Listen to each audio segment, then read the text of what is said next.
সংসার নষ্ট হয় শুধুমাত্র স্ত্রীদের অতিরিক্ত জেদের কারণে। এটা মানেন আর না মানেন, বিশ্বাস করেন আর না করেন, ইউ বিলিভ দ্যাট, আপনাকে এটা অবশ্যই বিশ্বাস করতে হবে।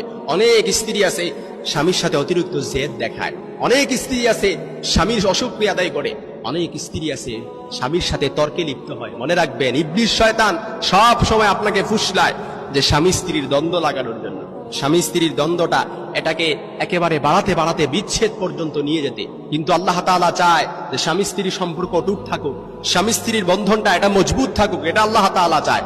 এই জন্য আমার অনেক মা বোনেরা সে অনেক সময় না বুঝে স্বামীর সাথে জেদ দেখায়। সে স্বামী যে হুকুমগুলো করে সেটা মানতেই যায় না। সে বলে আমি তালুকদার বংশের লোক, আমি মজুমদার বংশের মেয়ে, আমি ভুইয়া বংশের মেয়ে, আমার উপর কর্তৃত্ব খাটাবে।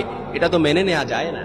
কিন্তু আপনাকে এটা বুঝতে হবে, কোরআনে আল্লাহ তাআলা বলেছেন আর রিজালু কাওয়ামুনা আলান নিসা, আপনার উপর আপনার স্বামীকে অভিভাবক হিসেবে স্বয়ং আল্লাহ তাআলাই পাঠিয়েছেন। আপনার উপর কর্তৃত্ব আপনার স্বামীকে এটা স্বয়ং আল্লাহ তাআলা দিয়েছেন।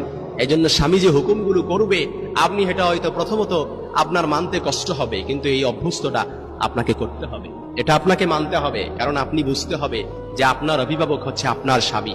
অনেক স্ত্রী স্বামীকে অভিভাবক সে মানতে যায় না। অনেক স্ত্রী স্বামীতে তার কর্তৃত্ব সেটা বুঝতে চায় না। কিন্তু আল্লাহ বলেছেন, ও নারীরা, তুমি যদি জান্নাতে যাও, রাসূল স্বয়ং রাসূলের হাদিস, জান্নাত